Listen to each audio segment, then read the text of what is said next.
Se puede escoger cualquiera de las dos. La revascularización va más orientada a pacientes que tienen lesiones apicales, tipo periodontitis o abscesos o en necrosis. Es la alternativa que hay. Más es importante saber que no en todos los casos funciona. Entonces termina uno haciendo una flexibilización.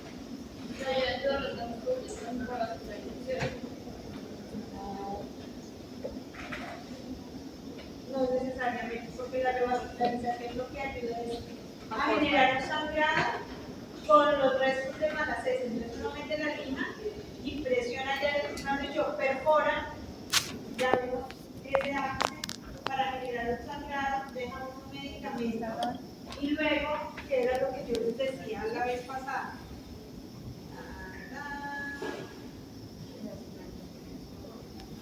Que yo les decía, miren, primero hacen una desinfección química del conducto sin llevar a cabo. ¿Qué quiere decir una desinfección química? Primero lavan con hipoclorito de sodio. Esa es la primera cita.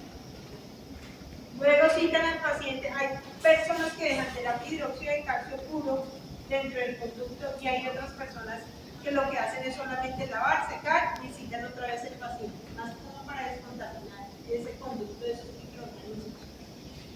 En la segunda cita hace un entorno adecuado para un andamio de soporte al tejido en crecimiento. Entonces, ¿qué hace uno en esa segunda cita? Ahí es cuando genera el sangrado.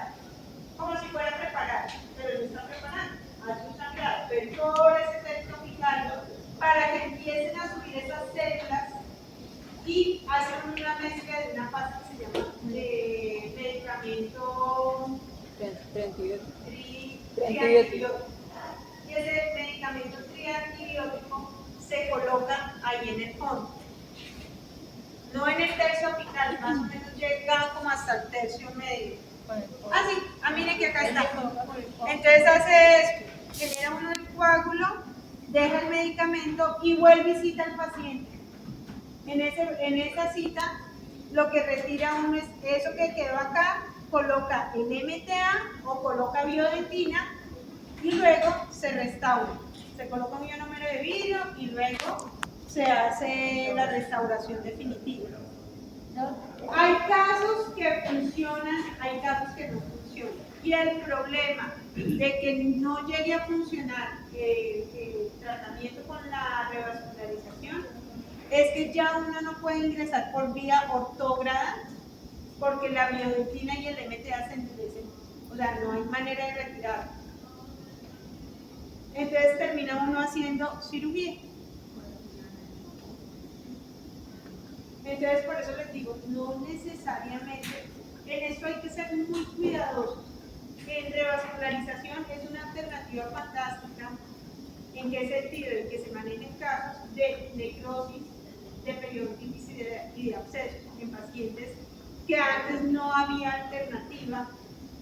¿Por qué?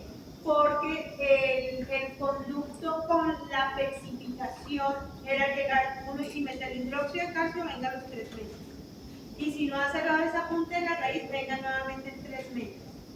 Y así se tenía muchas veces los pacientes. Después de que salió el MTA, entonces lo que uno hacía era que dejaba con terapia de hidróxido de calcio una semana al paciente, a la siguiente semana lo que hacía era colocar el MTA acá en la punta, nosotros lo llamamos tope apical, y luego a las 24 horas sellábamos el resto del conducto con gutapercha. ¿Sí?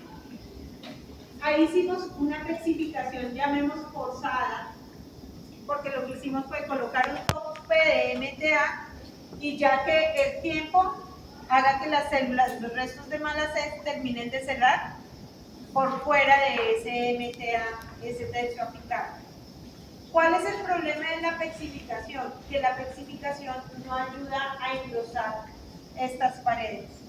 Entonces, si el paciente llegaba con unas paredes de este tamaño, siendo este el conducto y esto las paredes, eran pacientes que estaban sentenciados a una fractura. ¿Eso qué quiere decir? No, más bien eso que no quiere decir. Que si su paciente les llega con este espacio así grande y ustedes no se quieren arriesgar a que el paciente les pueda llegar a fracasar la revascularización porque el papá es muy complicado, uno se da cuenta desde el inicio qué paciente es complejo y qué paciente se deja, escucha, se deja orientar y eso. Entonces, hacen este proceso con MTA, primero bajo el consentimiento del papá, explicándole que el riesgo de fractura es altísimo y que es importante concientizar al niño de que no utilice ni siquiera para morder pan mojado y chocolate. Ni siquiera. Porque son dientes que van aumentando las fisuras.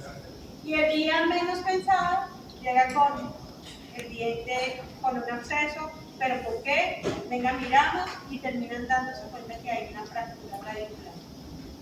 Lamentablemente. Por eso es tan importante, los que son acá papás y los que están pensando ser papás, involúcrense con